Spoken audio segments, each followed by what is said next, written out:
Hello and welcome. I'm Anthony Horan and I'm the Director of the Catholic Parliamentary Office of the Bishops' Conference of Scotland.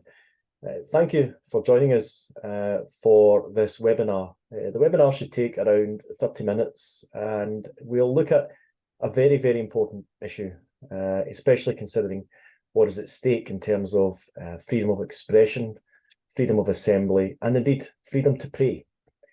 The webinar is brief and focused. There won't be a Q&A at the end.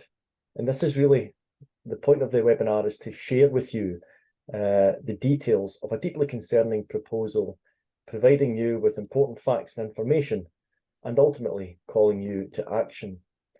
So let's get on with it. I'm now going to hand over to Paul Atkin of the Pro-Life Office of the Archdiocese of St Andrews in Edinburgh. And Paul is a solid authority on the issue we're going to explore tonight. And having worked with Paul now for several years, I can attest to his commitment both to the unborn and also to the fundamental freedoms under threat. Paul, over to you.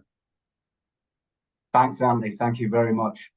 So let's get some slides up and look into the details of this bill. So thank you to Anthony for his welcome. And let's have a look at the bill itself. So the full title of the bill is the Safe Access Abortion Services Scotland Bill. And the new crimes that it proposes, that within 200 metres of the boundary of an abortion centre in Scotland, it will be a crime to influence the decision of another person, to prevent or impede another person, or to cause harassment, alarm, or distress to another person. And the another person can be either accessing, going for an abortion, or providing an abortion. We're thinking of members of staff here. And the punishment for these new crimes will be on a summary conviction up to a £10,000 fine, and on indictment, which is a more serious way of trying things, there could be an unlimited fine. Now, we've called this webinar Free to Pray, so let's get to that core question. Does the bill actually seek to ban prayer? And the answer is yes, it does. You can download the bill's information from the Scottish Parliament website, and there's the bill and various bits of supporting information. And the bill states very clearly, or the supporting information does, that praying audibly and committing silent prayer will be prohibited, will be offences under this bill in Scotland. And of course, this has already happened in England under similar legislation, where, as you can see in the picture, and you may have seen it's all over the internet, a lady called Isabel Vaughan Spruce went to pray outside an abortion centre in Birmingham, in England. The centre was closed at the time, but you can see what happened in this picture. Isabel wasn't holding a sign. She wasn't saying anything to anybody. She was just stood there saying her prayers. Remember, the centre was closed. But the police came along and said, "What are you here for?" And they questioned her. And when Isabel said that she might be praying in her head, she was arrested, taken to the police station, and eventually not charged. And that's happened twice to Isabel now, and indeed just recently a third time. So it seems to be that at the moment people are being arrested, but they're making the punishment the process, but still not very nice. And potentially Isabel faces much more serious charges than that. And not only Isabel, of course, because this is Father Sean Goff. Father Sean is a priest of the Archdiocese of Birmingham, and he was holding a sign, I think something like praying for free speech, but he also, as you can see in the picture, he has a bumper sticker on his car saying "Unborn Lives Matter," and he was also charged under this legislation, including the bumper sticker. And Father Sean said, I pray wherever I go. I pray inside my head for people around me. And he asked, how can it be a crime for a priest to pray? And you might think that, in fact, if there's one thing in terms of the job description that a priest should be doing, it is praying, but not so under the legislation that's being proposed. Now, it's more than that, because the legislation that's being proposed here in Scotland not only criminalises thoughts or prayers in your own head. It proposes to criminalise things that you do in your own home. I know that sounds incredible, but the bill is very clear about it. And there's a quote at the bottom there. It says, if a person who lives in the building in the area within the boundary of a safe access zone displays an anti-abortion sign in the window of their building, an offence could be committed. So if you had a picture of Our Lady of Guadalupe, which we all know is a very pro-life symbol, or perhaps you're a fan of the film Trainspotting and had the poster Choose Life in your flat window, you could be committing an offence with the same punishments as just being outside and silently praying. And as an example of how troubling this is a shot from 100 metres from Edinburgh's main abortion centre, the Chalmers Clinic. And on one side, as you can see, a whole bunch of residential flats where actually a friend of mine, a very pro-life friend of mine, lives just down the road. And also on the right-hand side of that, a Catholic high school with some very pro-life teachers, but under this legislation, they couldn't put any of their work or anything pro-life in the windows. So it seems extraordinary, but it is true. The proposal is to criminalise what happens inside people's own residential flats. And what's very clear from reading the bill is, I kind of put this slide up because it struck me that the supporters of the bill are playing that old game whack-a-mole with the pro-life movement. Wherever anything pro-life pops up, they don't want to engage with it or discuss with it.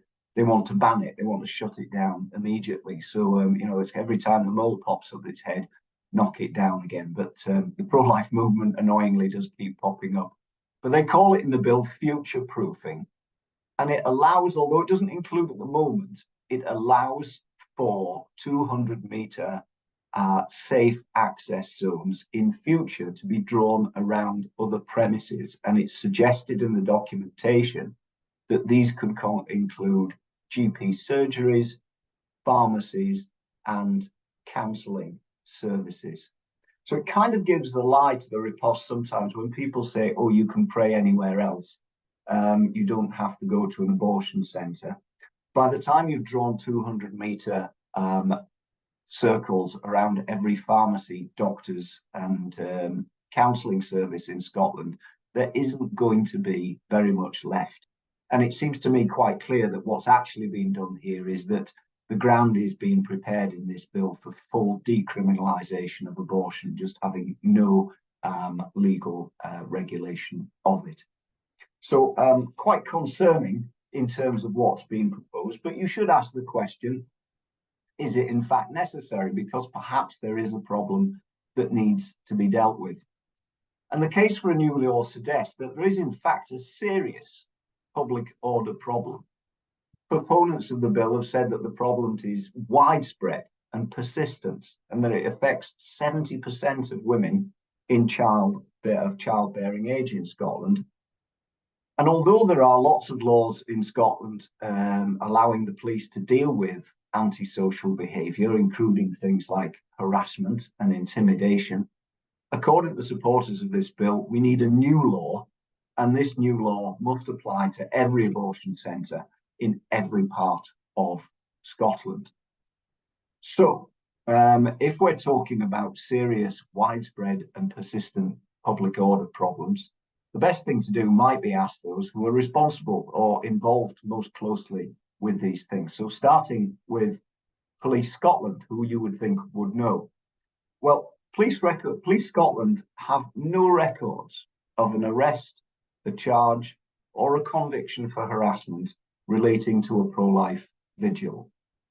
Similarly, the police are not calling for more powers. They're entirely absent from the debate. And most importantly, there was a consultation on this bill back in August last year. And lots of people, perhaps including many of you on the call, lots of people wanted to have their views taken into account and offer helpful information. The police said nothing. The police were asked, were you aware of the bill? And they said, yes, we were aware of it. We knew the consultation was going on, but we didn't respond. Now, you would think if they're at the sharp end of this serious public order problem, they would want to offer something to new laws, to the discussion about new laws to fix it. And also there is years of Freedom of Information Act requests and responses from the police asking them, give me a list of all the incidents outside specific clinics.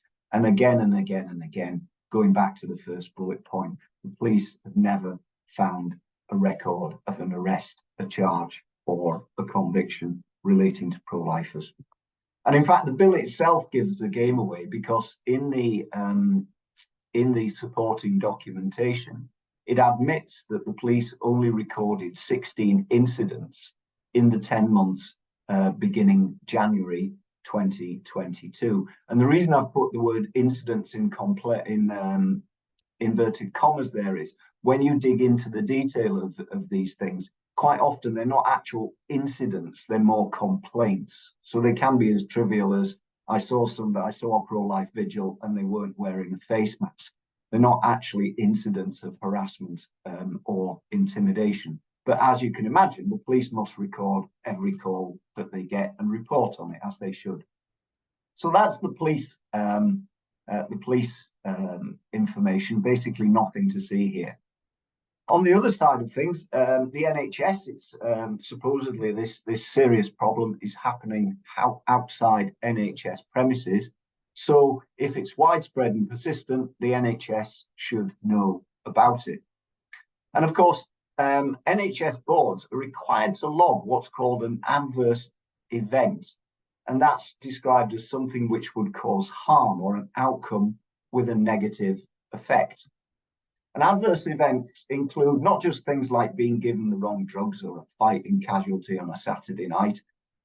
All the NHS boards have clear policies about these things, and adverse events can include things like harassment, emotional reactions, and psychological harm. So if such things were happening outside Scottish abortion centres, there would be grounds and the NHS should be recording them. However, back to this consultation, there are 14 health boards in Scotland. 10 of them had nothing to say about the consultation. They did not contribute. When asked, one of them actually said, we didn't contribute because we don't have a problem. That was NHS borders. So again, there seems to be a lack of evidence to support the fairly severe measures that are being proposed in this bill. And again, years of freedom of information requests to NHS boards saying, give us a list of the adverse events, no records of any harassment or intimidation. What about the fact that 70% of women are allegedly being affected? Well, it's a bit of a disingenuous statistic, but the argument for this bill explains that 7 abortion centres in Scotland have seen vigils in the last 5 years. And therefore, by some sort of calculation, that 70% of women of reproductive age live in the health boards where those 7 centres are, and therefore they're affected. First of all, there are 29 locations in Scotland that provide abortions. So you can see there that the majority of abortion centres are not affected. And if 70% of women live in health boards where a vigil has taken place, it's completely irrelevant because 70% of women do not travel to abortion centres for any reason in any given year. And also the fact that there have been vigils in the last 5 years doesn't mean there are vigils every year. For example, there has been no vigil at Edinburgh's Forth Valley Royal Hospital. Sorry, that's wrong. Edinburgh's Forth Valley is, of course, Larbert's Forth Valley Royal Hospital. Hasn't been a vigil there since 2019. And that's because, well, the clue's in the name. Many of you on this call will have taken part in 40 Days for Life. It's like the old joke about how much is something in the pound shop. You know, it takes place for 40 days and that's it. And yeah, there's 1 or 2 vigils here and there, but generally it is time limited.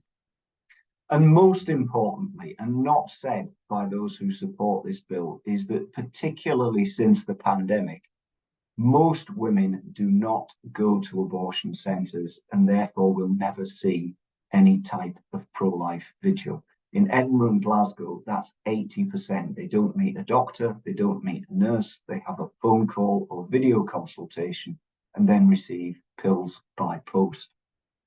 So if we just hang on to that particular statistic for a second and apply it to an example, for example, Edinburgh's Chalmers Clinic. Edinburgh's Chalmers Clinic organised 2,043 abortions in 2022. So if 81% of those women, which is the NHS Lothian statistic, took both drugs at home, that leaves 19% who visited an abortion centre, which is 389. 389, that's roughly, it's just over one person per day. And yet in Edinburgh in 2022, there was one 40 Days for Life vigil only, no other activity at that clinic in 2022. And this is the bit that the proponents of the bill don't want you to hear. Women are not going to abortion centres anymore. They are not seeing, apart from the fact there is no harassment taking place and never has been, they are not seeing pro-life vigils anymore. So it's irrelevant. However, you will hear, and I have seen this. These are two gentlemen who showed up at Glasgow's Sandyford Clinic in May and June 2022. They had posters saying abortion is murder. They had megaphones, and they said they weren't there to pray. They were there to preach. They're not helpful. They're wrong. There's no excuse for it. And the only thing I can say is they are not typical. Again, freedom of information requests have shown that these guys only turned up on 3 occasions in May and June 2022, and up to about June this year, which I've done freedom of information requests for, they have not been back. So what we're looking at is terrible. It's wrong. I have no time for it, and I'm sure all of you would wish to condemn it as well. Everyone agrees that this is not typical, and it has to be set in context of the years and years of police and NHS data, which confirms that vigils are genuine vigils, are peaceful and prayerful. The bill itself, then, you'll probably come to the conclusion, it's disproportionate. As we said, it admits that there are only 16 incidents in 2022, and only 20% of abortion centres were ever affected. Okay, but what they want to do, back to what I said about playing whack-a-mole with the pro-life movement, the safe access zone that's proposed can actually be extended. Being fair, it can also be reduced in the bill, but the default is 200 metres. But as it also says in the bill's documentation, the intention is to ensure that an individual accessing services does not encounter any type of anti-abortion activity. At this point, you may be coming to the conclusion that the purpose of this bill is to ban a point of view rather than do anything else. And of course, these laws, as we saw in Isabel's case in England, you could be saying your prayers at 10 o'clock on a Sunday night when the abortion centre is closed. There is no distinction in the bill for that. You could be round the corner in a different block, completely unable to see the abortion centre. But if you're within 200 metres, you're within the zone, you could be criminalised. And of course, the fines for this are without limit. There's a financial memorandum that goes with the bill, and the Scottish Government, they produce various estimates, kind of a low estimate, a high estimate, and a middle estimate. And I'm being fair, I've taken the middle estimate here. And Scottish Government reckons to enforce this bill, things like prosecuting people and putting up signs, they're prepared to spend over £100,000 every year for 5 years. And you may feel that for the women who are experiencing unexpected pregnancies, that money might be better spent helping them with some of the things they need, like baby clothes and childcare and that sort of thing. rather than prosecuting pro-life people for saying their prayers. It's also, of course, a big threat to freedoms. And rather than take it from me, let's listen to people who perhaps hear from people who perhaps you might not think of as leading members of the pro-life movement, because they're not. Peter Tatchell, as you know, is a well-known campaigner, and he's expressed a view on this type of legislation. He said, "It strikes me as disproportionate and unjustifiable, a restriction on the right to free expression. The fact is that many anti-abortion protests are not held right outside clinic and are low-key vigils that pose no threat to any woman seeking a termination." Similarly, Claire Fox she was an MEP, European MEP. She's now in the House of Lords. She says she's very clear. The word she uses is she despises pro-life people, but she has the integrity and she's able to see that the threat to everybody's freedom, if this sort of legislation is permitted, she said it sets a precedence which will lead to other attempts to prevent speech or the holding of protected beliefs around other sites or in relation to controversial or unpopular causes. A lot of it goes back to the British Pregnancy Abortion Service. BPAS is a very large abortion provider based in England. They have no abortion centres in Scotland. And in 2014, they launched what they called the Back Off campaign. And they've been campaigning for what they call buffer zones around abortion centres in the United Kingdom ever since. As I say, they're a really large organisation. They carried out 93,000 abortions last year and had an income of over £40 million. But you might think that, I think that BPAS ought to set their own house in order and how they treat women, rather than complaining about what happens to women in Scotland, where they offer no services. BPAS in England and Wales are regulated by the Care Quality Commission, who regularly find that they are below standard with their various clinics. And in 2021, 3 of their clinics were more or less put into special measures, or the way that CQC put it, they said, "We served an urgent notice of decision to impose conditions on the location's registration as a service provider. We took this urgent action as we believed a person would be exposed to the risk of harm if we had not done so." And that's a little shot on the right of how they rated one of BPAS's clinics in various things like leadership, safety, management. That's the sort of thing. And questions have been asked about this organisation in Parliament, and a lot of their clinics are rated as requiring improvement. So they're behind it. They don't have a brilliant safety record. And also in Scotland, you'll hear something about the group Back Off Scotland, which is the 2 principal spokespeople for this are on the left, a lady called Lucy Grieve, and on the right, a lady called Alice Murray. They present themselves quite untruthfully as a small student-run campaign. The reality is they've all long since graduated from their courses. And Lucy on the left there is employed as a policy manager at, guess who, the British Pregnancy Advisory Service. Alice on the right is a communications and parliamentary officer for the Scottish Labour Party, which of course has a policy of supporting these so-called buffer zones.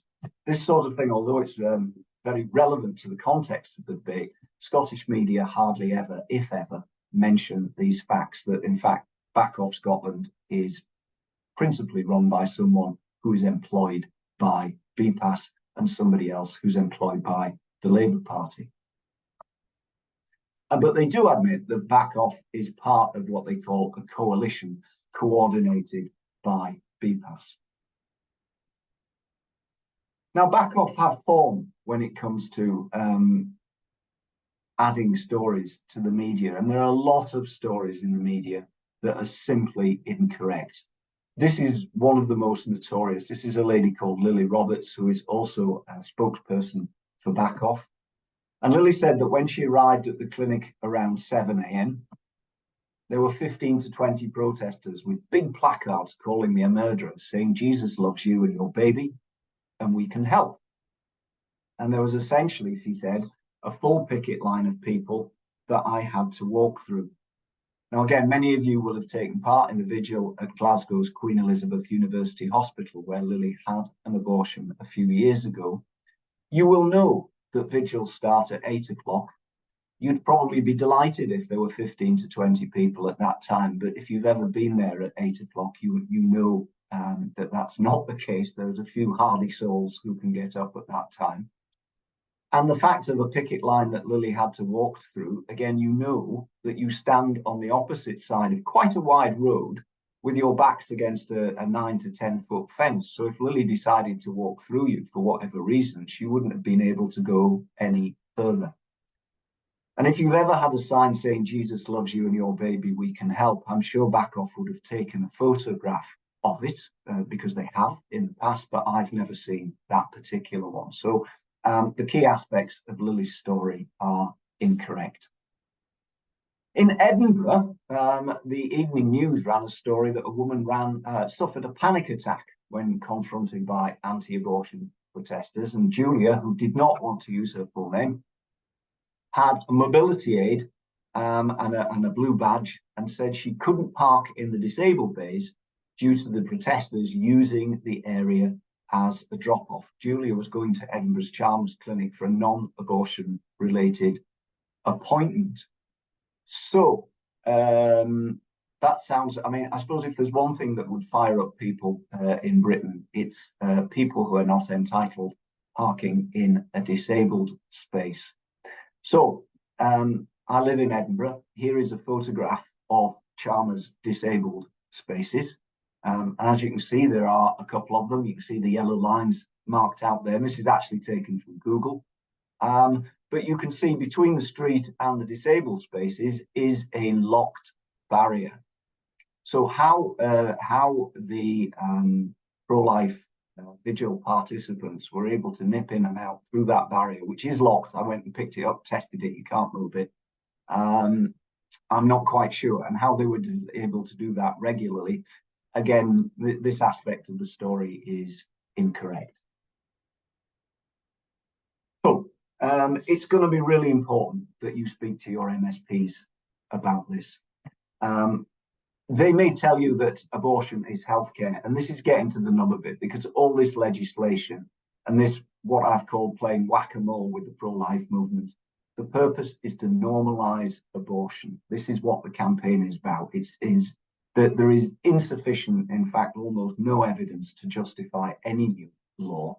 The real purpose of it is to normalize abortion. And of course, abortion isn't healthcare, because healthcare makes you better or it prevents an illness or disease. And pregnancy is not an illness. It's quite insulting to women to suggest that if they are pregnant, they are ill.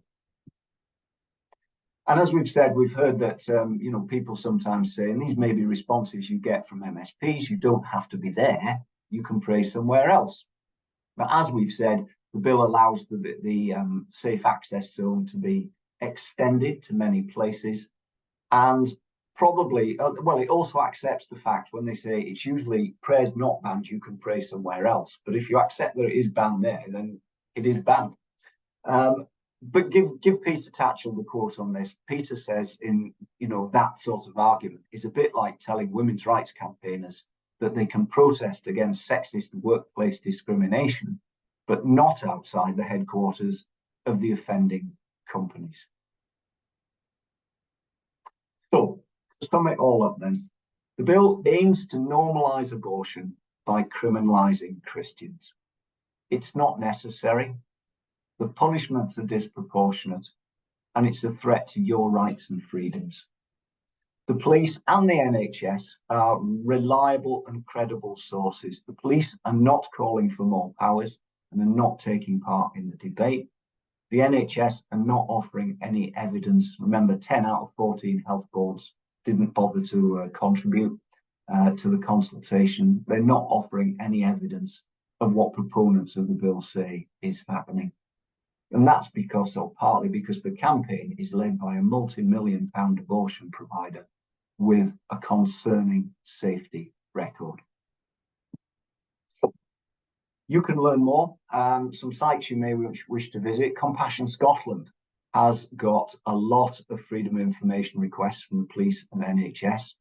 So has the site bufferzones.scot. Note that's buffer-zones.scot. That also has some fact checks, including some of the media stories that I mentioned there. And you can contact Anthony and his team at office@rcpolitics.org. So, next steps then. There is another consultation. This is a consultation as part of stage 1 of the bill. You can respond to that, and there is a link up there, just a nice short bit.ly link, which is FTP, okay, free to pray, short survey. We'd also like you to write to your MPs, and a great site for that is writetothem.com. It tells you who your MSPs are. You can write your own text, and then it will send it, so really good. Get involved with social media if you can. I know that's a bit rough at times, but my advice is to ask questions rather than have arguments. So when they're saying something like, oh, it's terrible that women are being hassled outside abortion clinic, you can just come in with, did you know that the police have no records of any arrests or convictions or cautions for this? And perhaps link to one of the websites that I mentioned earlier. And also in your parish, this is really important because legislation is being proposed that is going to criminalise Catholic prayer and Christian prayer. Could you speak to your parish priest, your parish council? Is there something that you can do to encourage parishioners to take part in the survey and generally write to their MSPs about this? So I hope that was helpful. I will now pass you back to Anthony, who will just close us out. And thank you very, very much for being on the call today.